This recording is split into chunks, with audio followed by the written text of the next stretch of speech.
Magandang araw po sa inyong lahat, lalo na sa ating mga minamahal na senior citizens. Ako po si Dr. Lourdes Navarro, ang inyong doktora na nag-aalaga sa ating mga nakatatanda. Ngayon pag-uusapan natin ang isang napakahalagang paksa, ang protina. Ang protina ay isang mahalagang bahagi ng ating dieta, lalo na para sa mga pasyenteng may sakit sa bato. Gayunpaman, hindi lahat ng protina ay nilikhang pantay-pantay. Para sa mga pasyenteng may sakit sa bato, ang mga bato o kidneys ay mahalaga sa pag-aalis ng mga dumi sa katawan, lalo na yung mga nagmumula sa pagtunaw ng protina. Ang hindi tamang pagkonsumo ng protina ay maaaring magpataas ng bigat sa trabaho ng mga bato, magpalala ng pinsala, magpataas ng antas ng urea sa dugo, at magpataas ng acid sa katawan. Dahil dito, maaaring mas bumilis ang paglala ng sakit sa bato. Ang protina ay kailangan ng inyong katawan upang mapanatili ang kalamnan, tumulong sa paghilom at mapanatili ang antas ng enerhiya. Kaya hindi ibig sabihin nito na dapat ninyo itong tuluyang iwasan. Ang mahalaga ay ang pagpili ng tamang uri ng protina na magpapagaan sa pasanin ng bato at magbibigay ng mahahalagang nutrisyon. Ngayong araw, tatalakayin ko ang 6 na protina na dapat ninyong iwasan upang mapangalagaan ang inyong mga bato at 4 na napakabuti para sa kalusugan ng bato. Pag-uusapan din natin ang tamang sukat ng purisyon, kung paano ihanda ang mga protinang ito at kung paano makakakuha ng dekalidad na produkto mula sa inyong mga suking tindahan sa Pilipinas. Manatili po kayong nakatutok dahil may bonus tip ako sa dulo na maaaring makatulong sa inyo na bumuo ng isang simpleng pang-araw-araw na gawain na magpapalakas sa kalusugan ng inyong mga bato. Magsimula tayo sa pagtalakay ng isang source ng protina na malinis at kidney-friendly. Puti ng itlog egg whites. Ang puti ng itlog ay isa sa mga pinakamahusay na source ng protina para sa mga taong may problema sa bato. Nag-aalok ito ng protina na may napakataas na biological value na nangangahulugang nasa perpektong proporsyon nito ang lahat ng mahahalagang amino acids na kailangan ng inyong katawan. Mahalaga kumpara sa isang buong itlog na naglalaman ng 86 Bamingo o ng phosphorus, ang puti ng itlog ay naglalaman lamang ng 10 to 10 magtaman-manda-manbo si bawat malaking puti ng itlog. Kailangang bantayan ng mga pasyenteng may sakit sa bato ang kanilang antas ng phosphorus dahil ang sobrang dami nito ay maaaring maipon at magdulot ng mga problema sa puso at buto. Bukod pa rito, kumpara sa mga pulang karne, ang puti ng itlog ay mas mababa sa saturated fats na tumutulong na maiwasan ang sakit sa puso, isang malaking alalahanin para sa mga pasyente sa bato. Bawat puti ng itlog ay may humigit kumulang 3 seconds text ng dekalidad na protina na perpekto para sa pagpapanatili ng kalamnan nang hindi pinapahirapan ang inyong mga bato. Ilang puti ng itlog ang nakokonsumo ninyo sa isang araw. Kung nasubukan nyo na itong gamitin bilang source ng protina, pakisabi naman po sa akin. Tungkol sa paghahanda, inirekomenda na kumain ng 3 hanggang 4 na puti ng itlog bawat araw. Mas mainam kung pinasingawan steamed o nilaga-boiled sa halip na pinirito. Ang pagpasingaw o paglaga ay nagpapanatili sa kalinisan ng protina at iniiwasan ang pagdaragdag ng mga taba na maaaring makasama sa inyong mga bato. Para sa iba't ibang masasarap na opsyon, maaari ninyong isama ang puti ng itlog sa mga homemade na pambalot tulad ng sa lumpia, sa mga kidney-friendly na ginisang gulay o sa oatmeal. Sa kabilang banda, mag-ingat sa pagdaragdag ng keso at maaalat na pampalasa dahil maaari nitong pataasin ang phosphorus at sodium sa inyong dieta na masama para sa kalusugan ng bato. Ang pagpili ng tamang itlog ay mahalaga rin. Kung maaari piliin ang mga organic na itlog mula sa mga manok na malayang nakakagala, pasture-raised, dahil kadalasan ay mas maganda ang kanilang nutritional profile at mas kaunti ang mga additives. Kung gumagamit kayo ng likidong puti ng itlog mula sa karton, piliin ang mga walang additives o preservatives. Sa inyong opinyon, may pagkakaiba ba sa kalidad ang mga karaniwan at organic na itlog? Lubos kong ikagagalak ang inyong mga pananaw dito. Kapag gumagamit ng puti ng itlog, madalas may mga pagkakamaling nagagawa ang mga pasyente sa bato. Una sa lahat, iwasan ang pagkain ng pula ng itlog yolk dahil mataas ito sa phosphorus at maaaring magdulot ng problema sa bato. Pangalawa, ang pagprito ng puti ng itlog sa mantikilya o mantika ay nagdaragdag ng trans-saturated at hindi malusog na taba na maaaring magpalala sa kalusugan ng puso at bato. Panghuli, mahalagang lutuin ng maigi ang puti ng itlog dahil ang regular na pagkain nito ng hilaw ay maaaring magdulot ng kakulangan sa biotin, isang sustansyang kailangan para sa energy metabolism. Bilang isang doktor na nagtatrabaho sa mga pasyente sa bato, sa loob ng maraming taon, napansin ko na kapag ang mga pasyente ay lumilipat mula sa karne patungo sa puti ng itlog 3 o 4 na beses sa isang linggo, mayroong malinaw na pagbuti sa kanilang antas ng enerhiya at mga resulta sa laboratorio. Ang maliit na pagbabagong ito ay maaaring magkaroon ng malaking epekto. Ano pong mga pamalit na protina sa dieta ang nasubukan na ninyo? Huwag po kayong mag-atubiling ibahagi ang inyong kwento.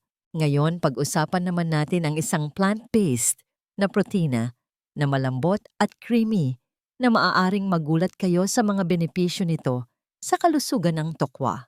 Tokwa tofu. Gusto ko sanang marinig ang inyong mga saloobin bago tayo magpatuloy. Ano po ang pinakamahalagang layunin ninyo sa kalusugan sa ngayon at taga saan po kayo nanonood? Marahil ay mula sa Cebu, Davao o dito lang sa Metro Manila. Siguraduhing mag-subscribe at i-on ang notifications kung mahalaga sa inyo ang pananatiling malusog, malakas at independent. Sa tingin ninyo ba ay talagang nakakatulong ang ganitong uri ng material sa inyong paglalakbay? Mag-type ng 1 sa mga komento kung oo at 0 naman kung hindi. Ang inyong feedback ang humuhubog sa aming mga susunod na video. Para sa mga may sakit sa bato, ang tokwa, isang plant-based na protina, ay may maraming benepisyo. Ang kalahating tasa ng tokwa ay may humigit kumulang 10 6 kay kamastanisi ay ng protina na ginagawa itong isang mahusay na pagpipilian para matugunan ang inyong pang-araw-araw na pangangailangan sa protina. Mahalaga ang nilalaman nitong phosphorus ay nasa 1 to 21 nanogram/text. Magayon namang mas mababa kaysa sa karamihan ng mga protina mula sa hayop.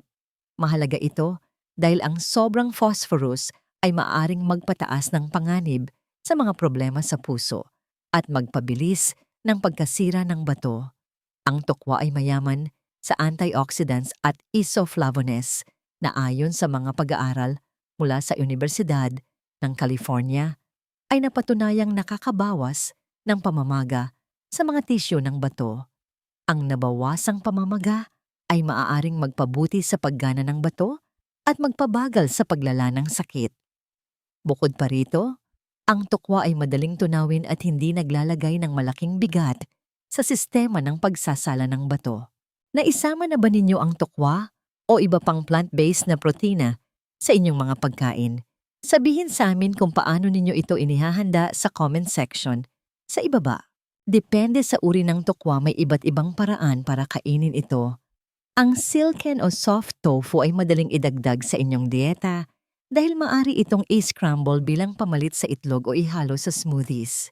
Ang firm na tokwa naman ay maaaring i-bake o igisa kasama ng isang low-sodium na pamalit sa tuyo upang maiwasan ang sobrang asin na maaring magpataas ng presyon ng dugo at magpalala sa mga issue sa bato.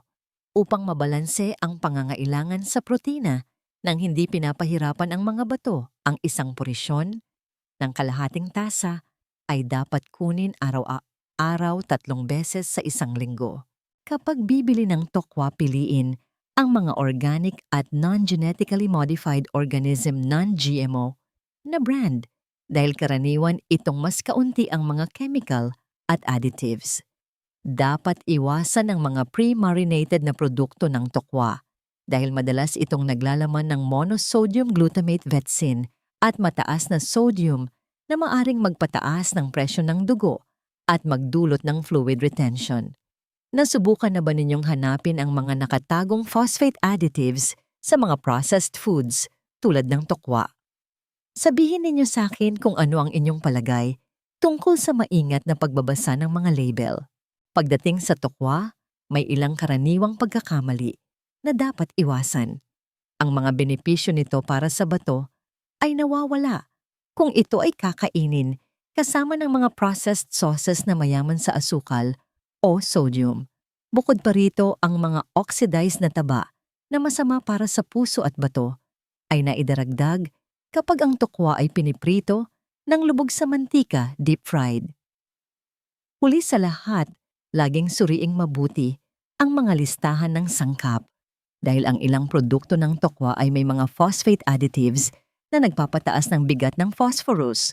Sa aking 7 taon na pagtatrabaho sa mga pasyente sa bato, ang tokwa ay naging isang maaasahang source ng protina na tumutugon sa mga pangangailangan sa nutrisyon nang hindi nagdudulot ng labis na pasanin sa mga bato.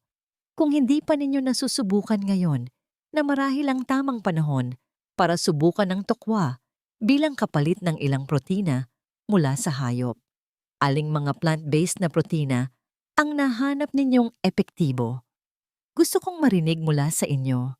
Susunod, tatalakayin natin ang isang protina mula sa dagat na may banayad na lasa ngunit may malaking benepisyo sa kalusugan ng bato, ang tilapia. Tilapia. Para sa mga may problema sa bato, ang tilapia ay isang mahusay na source ng protina dahil ito ay lean na may humigit kumulang 22 text gramo ng protina at 1 text mg ng phosphorus bawat 100 text gramo ng isda. Mababa ito sa taba at phosphorus.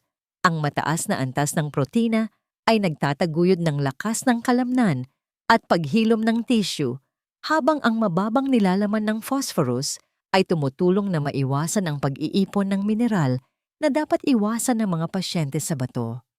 Bukod pa rito, dahil sa kanyang lean profile at banayad na lasa, ang tilapia ay mas madaling tunawin ng hindi nagdudulot ng parehong uri ng problema sa tiyan na nararanasan ng ilang pasyente sa bato kapag kumakain ng mas mabibigat na protina.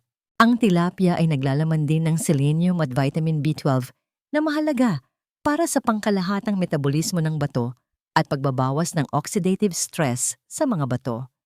Nasubukan na ba ninyong isama ang isda sa inyong kidney-friendly na dieta? I-post ang inyong mga paboritong recipe sa espasyo sa ibaba. Dapat kumonsumo ng 1 hanggang 2 beses na pagkain bawat linggo na tumitimbang ng mga 4 na onsa o kasing laki ng isang baraha. Ang mga paraan ng pagluluto ay mahalaga. Ang pinakamahusay na paraan upang mapanatiling magaan at kidney-friendly ang isda ay ang pagpasingaw, steam, pag-bake o pag-ihaw. Iwasan ang paglalagay ng breading o makakapal na sarsa na nagdaragdag ng sodium at masasamang taba. Maaaring magdagdag ng mga sariwang halamang gamot tulad ng kinchay o katas ng kalamansi sa tilapia upang mapahusay ang lasa nang hindi nagdaragdag ng potassium o sodium. Ano ang paborito ninyong paraan ng pagluluto ng isda? Gusto kong malaman kung madalas kayong gumamit ng mga sariwang herbs. Kapag bumibili ng tilapia, hanapin ang mga sariwa o frozen na isda mula sa mga mapagkakatiwalaang palaisdaan dito sa Pilipinas, tulad ng mga galing sa Laguna o Batangas na sumusunod sa mataas na pamantayan ng kalidad. Iwasan ang mga imported mula sa mga bansa kung saan ang mga regulasyon sa kaligtasan ay itinuturing na maluwag. Mas mainam ang mga tilapia na aprobado ng Bureau of Fisheries and Aquatic Resources BFR o mga wild-caught huli sa dagat o lawa para sa mas mahusay na nutrisyon at mas kaunting pollutants. Madalas ba kayong bumili ng farm-raised o wild-caught na isda? Ang paraan ng inyong pamimili ay maaaring magkaroon ng malaking epekto sa kalidad. Dapat iwasan ang mga produktong gawa sa tilapia na may breading o pinirito dahil naglalaman ng mga ito ng sodium at masasamang taba. Maipapayo na iakma ng tama ang mga side dish dahil ang paghahain ng tilapia na may mga side dish na mataas sa potassium tulad ng niligis na patatas o kamote ay maaaring magpataas ng pagkonsumo ng potassium sa itaas ng mga katanggap-tanggap na antas. Bilang isang doktor na nagtrabaho sa mga pasyente sa bato, sa loob ng maraming taon, natuklasan ko na ang mga lean na isda tulad ng tilapia ay nag-aalok ng dekalidad na protina nang walang metabolic load na kasama ng pulang karne.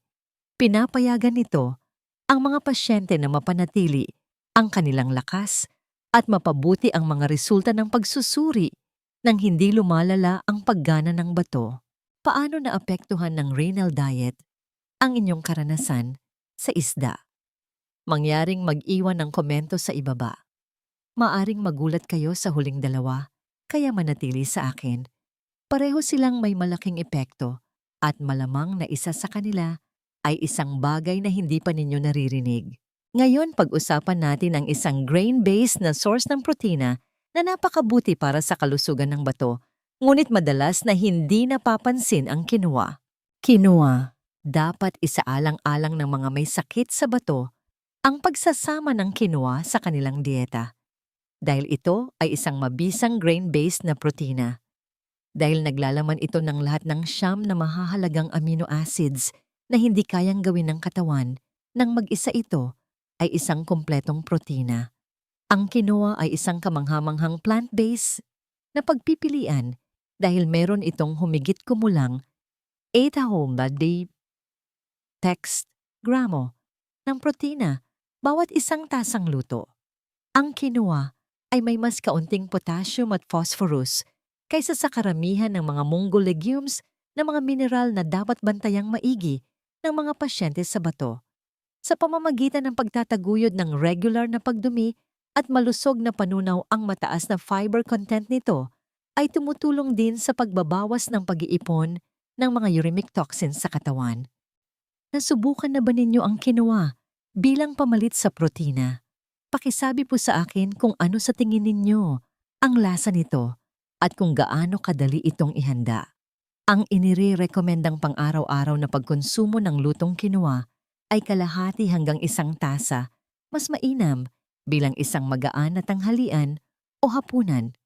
Maganda itong ipares sa ginisang tokwa o pinasingaw na gulay para sa isang kumpletong hapunan.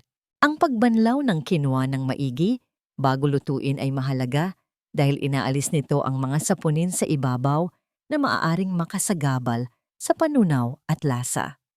Bago lutuin, binabanlawan niyo ba ang quinoa? Mahalaga ba sa inyo kung ginagawa ito upang matiyak na naalis ang kapaitan? Pinakamainam na kumuha ng pre-rinsed na quinoa o banlawan ito mismo. Bukod pa rito, ang pagpili ng organic na quinoa ay maaaring magbawas ng pagkakalantad sa pestisidyo at magtaguyod ng pangkalahatang kagalingan. Ang pagluluto ng quinoa gamit ang high-sodium na sabaw o mga flavor sachet na maaaring magdagdag ng sobrang asin ay isang pagkakamali na dapat iwasan. Bukod pa rito, ang mga benepisyo ng quinoa na kidney-friendly ay nababawasan kapag inihain kasama ng maaalat na keso. Mahalagang basahin ng mabuti ang mga label dahil ang mga instant na produkto ng quinoa ay maaaring maglaman ng mga karagdagang pampalasa o sodium. Matapos nating talakayin ang mga protina na dapat ninyong kainin, lilipat na tayo sa mga protina na dapat ninyong tuluyang iwasan kung gusto ninyong protektahan ang kalusugan ng inyong mga bato. Ang una ay isang mapanlinlang na karne na madalas na pagkakamalang malusog. Turkey bacon. Maraming tao ang pumipili ng turkey bacon dahil naniniwala silang mas malusog ito kaysa sa karaniwang bacon. Gayunpaman, ang bawat hiwa ay may humigit kumulang 500 watt text magasyandem ng sodium na ginagawa itong sobrang proseso at mayaman sa sodium. Para sa isang taong may problema sa bato iyon ay higit na sa 20% ng pang-araw-araw na limitasyon. Ang labis na sodium ay nagpapataas ng presyo ng dugo at nagdudulot ng fluid retention na lalong nagpapahirap sa mga bato na nahihirapan ng magsala ng dumi. Ang mga phosphate preservatives ay idinadagdag sa turkey bacon bukod sa sodium upang mapabuti ang lasa at mapahaba ang buhay nito sa estante. Ang phosphorus mula sa mga processed foods ay mas madaling maabsorb ng katawan kaysa mula sa natural na sources na mas mabilis na nagpapataas ng bigat ng phosphorus. Sa pamamagitan ng pagsira sa balanse ng calcium ng katawan, pinapabilis ng mataas na antas ng phosphorus ang pagkasira ng bato at mga problema sa buto. Maraming pasyente ang hindi nakakaalam na ang mga compound na ito ay nasa mga produktong mababa, sa taba, o tila malusog.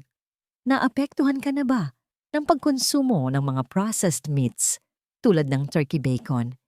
Sabihin sa amin ang inyong mga karanasan sa kalusugan ng bato at sodium sa comment section sa ibaba. Laging mas ligtas na pumili ng buo at sariwang pagkain kaysa sa mga proseso.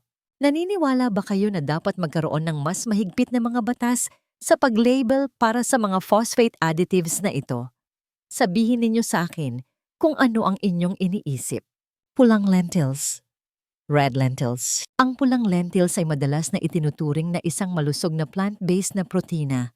Gayunpaman, maaaring magdulot ng panganib ang mga ito sa mga pasyente sa bato. Ang pulang lentils ay isang pagkaing halaman na mataas sa phosphorus at potassium. Mahigit sa $350 text bastambi. Magisya, phosphorus at 700 text ng potassium ang matatagpuan sa isang tasa ng lutong pulang lentils na maaring sobra para sa mga bato na hindi kayang balansihin ng maayos ang electrolytes. Dahil madalas itong idinadagdag sa mga nilaga, curry at sopas, madaling makakonsumo ng labis na halaga nito nang hindi namamalayan ang kabuuang epekto sa bigat ng trabaho ng bato. Habang pinapabilis ng sobrang phosphorus ang pagkasira ng bato, ang mataas na antas ng potassium ay maaaring magdulot ng malubhang problema sa ritmo ng puso. Ang mga pasyenteng may chronic kidney disease ay kailangang bigyang pansin ang kanilang pagkonsumo ng protina, pati na rin ang mga mineral na ito. Regular ba sa inyong dieta ang lentils? Paano ninyo kinokontrol ang laki ng porsyon upang mapanatili ang tamang antas ng phosphorus at potassium? Mangyaring ibahagi ang inyong mga taktika sa comment section sa ibaba. Huwag ipagpalagay na ang isang bagay ay kidney-friendly dahil lang ito ay plant-based. Hot dogs. Ngayon suriin natin ng mas malapitan ang mga hotdog. Ang hotdog ay isang traditional na comfort food na iniiwasan ng maraming tao kapag isinasaalang-alang ang malusog na pagkain. Ang mga hotdog ay partikular na masama para sa kalusugan ng bato dahil mataas ang mga ito sa processed fats, sodium nitrates at phosphate additives. Ang sodium nitrates na ginagamit upang kulayan at i-preserve ang karne ay nagpapataas ng acid load at pamamaga sa katawan. Dahil kailangang salain ng mga bato, ang mas maraming metabolic waste, ang sobrang acid ay nakakasira sa paggana ng bato. Bukod sa pamamaga, nagdudulot ito ng pagtaas ng presyo ng dugo na sa paglipas ng panahon ay lalong nakakasira sa mga bato. Ang mga processed fats sa hotdog ay madalas na oxidized at nag-aambag sa oxidative stress, isang pangunahing sanhi ng pagkasira ng selula ng bato. Sa kabila ng kanilang katanyagan, maraming tao ang hindi nakakaalam na ang mga processed meats tulad ng hotdog ay kabilang sa mga pinakamasamang source ng protina para sa mga bato. Naisip nyo na ba kung paano maaaring makaapekto sa inyong mga bato ang mga processed meats? Magkomento dito gamit ang inyong mga ideya o karanasan. Para sa kalusugan ng bato, inirekomenda na pumili ng sariwa at lean na karne o mga plant-based na pamalit. Whey protein isolates. Ngayon, tatalakayin natin ang whey protein isolates, isang sikat na suplemento na madalas na isinusulong bilang isang masustansyang paraan ng pagpapataas ng pagkonsumo ng protina. Ang filtration load ng bato ay pinapataas ng phosphorus at nitrogen byproducts na napakarami sa whey protein isolates. Ito ay particular na totoo para sa mga taong may kapansanan sa paggana ng bato o kapag kinukuha sa malalaking dami. Sa paglipas ng panahon, maaaring mapabilis ang pinsala dahil kailangang magtrabaho ng mas mabigat ang mga bato upang alisin ang nitrogen waste na nagawa sa panahon ng metabolismo ng mga proteinang ito. Ang whey isolates ay kulang sa mga balanseng elemento tulad ng fiber antioxidants at bitamina na sumusuporta sa paggana ng bato at tumutulong na mabawasan ang pamamaga, hindi tulad ng mga whole food sources.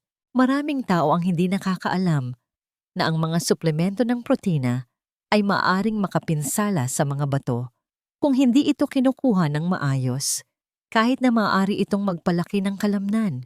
Gumamit na ba kayo ng whey protein? Anong mga epekto ang napansin ninyo sa inyong kalusugan ng bato o antas ng enerhiya? Ikagagalak ko kung maaari kayong mag-iwan ng komento sa ibaba tungkol sa inyong mga karanasan. Ang protina mula sa buong pagkain ay karaniwang mas mainam dahil mas banayad ang suporta nito sa paggana ng bato. Dilatang itim na munggo, canned black beans. Susunod, bagamat nagmula sa halaman, ang dilatang itim na munggo ay isang karaniwang laman ng pantry na maaaring maging problema para sa mga pasyente sa bato. Ang mga munggo ay labis na nilalagyan ng asin at pinapayaman sa potassium sa proseso ng pagdilata. Kahit na pagkatapos alisan ng sabaw, ang isang tasa ng dilatang itim na munggo ay may humigit kumulang 600 text masay ng potassium na isang malaking halaga para sa mga taong may sakit sa bato.